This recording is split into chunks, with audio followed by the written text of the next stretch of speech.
obviously it's always a tough one when it goes down like that, but what did you make of your team's efforts tonight? Yeah, pretty poor from our end, but first and foremost, give Paul and Canberra a heck of a lot of credit. The scheme was really good from Canberra's side of things. I thought they executed pretty well. They made shots we dared them to make. I thought Canberra were fantastic. Conversely, we were pretty average. Part of that was because Canberra made us pretty average. Obviously, they're missing a few players. It shakes things up for them. Does that put you guys up a little bit?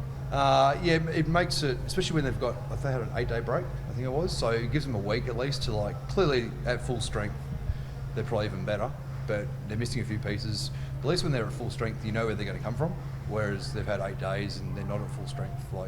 We're not quite sure. We're kind of guessing where they're coming at us from. So it added a challenge, but yeah, we're nowhere near good enough, so it's kind of irrelevant. A couple of big days for you as well, for the team. I guess you've been on a really good run. How much do you need to change things up now? I don't know if we don't want to change too much. We've got, it's certainly brought some issues to the surface. And obviously when you're winning week in, week, we're winning for a while like we had been and by big margins, you can kind of warn your team, so yeah, cool coach, but we're winning by 28, whatever. Whereas now, oi, just lost by 3, fix it. So hopefully this will give them the kick in the butt they needed. But at pro level, you shouldn't need that. What was it like out there, I guess, watching that all go up at the end? Well, it's never about one shot. It's all fancy that it comes down to the last shot, and God, it always sucks when it ends like that. But I mean, I felt like we lost the game in that first half. If we came out differently, I think that we didn't come out with the type of intensity that we needed to. Yeah, the last shot was an amazing, shot-making thing by Nards, but I think it's on us, from the very beginning of the game. Is it a bit of that, maybe you never want that loss that you need kind of thing, but a bit of that reality check to, like Ryan said, to kind of where you need to go now? Well, I mean, you always learn more from your losses than you do your wins. You can hide a lot of things in your wins. So, yeah, I mean, it's on us to go and learn from it. And, I hope probably now all of us will go and watch that back. And it's glaringly obvious where we need to be better. So, yeah, if we don't make those changes, it's on us. But a lot of that is just intensity and playing harder. Over the last couple of weeks, particularly in Europe, I think you've really gotten off the chain. I think teams have done an ordinary job of defending you and allowing you to get some rebounds. Tonight, Canberra seemed to make it more difficult. Does that, how do you work that around? You just said, For sure, I still had 13 rebounds, so I don't think it was... I still had 13 rebounds, so... yeah, but we're used to you getting 28. For sure. Yeah, God. If that's the expectation, that's going to be a hard one for me to meet every week. But I hear what you're saying. Canberra did a really good job. I mean, I didn't have a lot of space going downhill. My transition game was not as on as it has been the last couple of weeks. But yeah, I'm not going to force something if it's not there. So I think that where my biggest strength is that the hustle plays and stuff. And offensively, I was a little quiet tonight, but I still felt I showed up in other areas. So. 20 rebounds is a hard expectation for every game. Gosh. You do it so often. Yeah. We are expecting it. Yeah. Coach, do you think the fatigue played a part in the slow start today? No, we sucked. No, and it's easy to draw that analysis, I guess, but then in patches we were really good, and then other patches were really bad. If it was bad the whole night, maybe.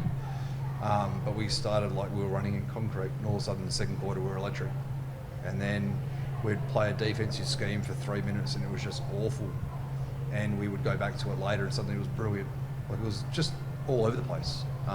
So no, not the there is unfortunately a tax playing in Perth, and that means we just travel more than everyone else. That's just, if you're going to play in a national competition, you're going to get a lot of frequent flyer miles, and you're going to go on some cool holidays after the season.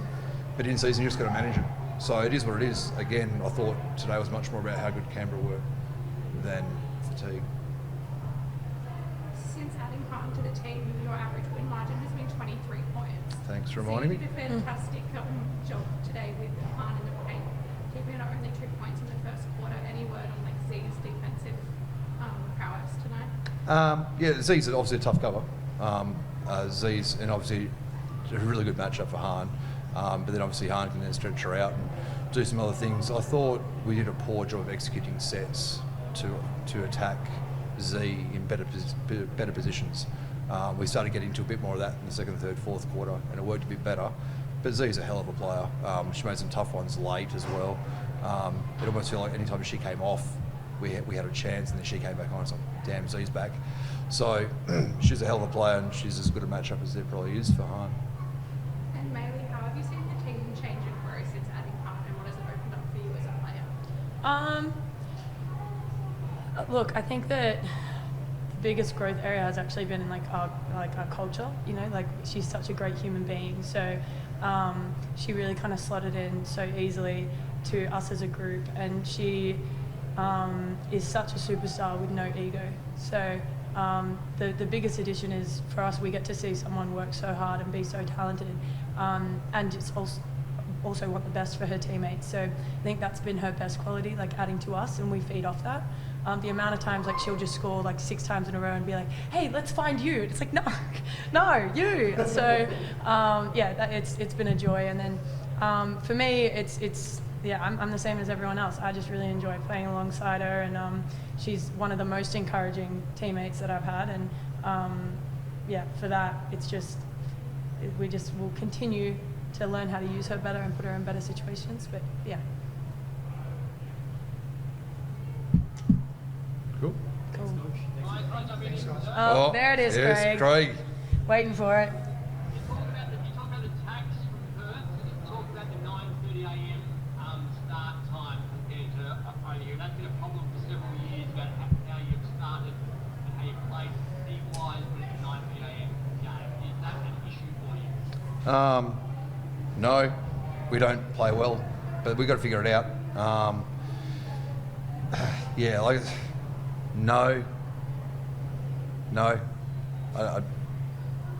It is what it is. I'm going to agree with that. No. I feel like you can do anything for 40 minutes. It doesn't need to be 2:30 in the afternoon for us to play with intensity and effort. So. I mean, that was kind of the argument, the conversation point to the girls earlier in the day, was that, okay, so it's 12:30 East Coast time. It's a privilege to play in this position. Like, we get to play pro basketball all around the country, and we're going to whinge about what time of the day it is. Like, it is what it is. If it was midnight, we'd probably play. Well, we would play. So it's a privilege to be in this position. If the game's at 9:30 Perth time, 7:30 p.m. Perth time, whatever, like, it's pro basketball. We can go back to regular 9 to 5 jobs if you want to, or we can play we can just play the game when the schedule makes the game. So that's when we play. We've clearly got to figure it out. Our win-loss record and our performances at that time haven't been great, and it's something we've got to sit down with the rest of the C team and try and figure out. Just one other from a Perth perspective, like, this is Perth is the only place in the country where this game wasn't shown live on free-to-air. The game hasn't finished yet on free-to-air at the moment. Oh. Are you disappointed with your fans that a match like that they wouldn't have been able to see in the moment?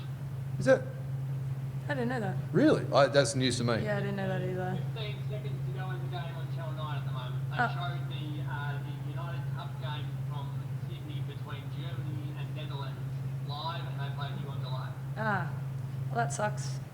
Yeah, I'm definitely going to get a fine from the league, Craig, if I say something. So that's really disappointing, especially in a league that's, just the work we've done at home and the work the whole league has done. The league is so much better this year, and for our fans not to have been able to see it live kind of sucks. Thank you. Cool. Anyone else on Zoom? Still watching the tennis. Thanks, mate. Thanks, guys.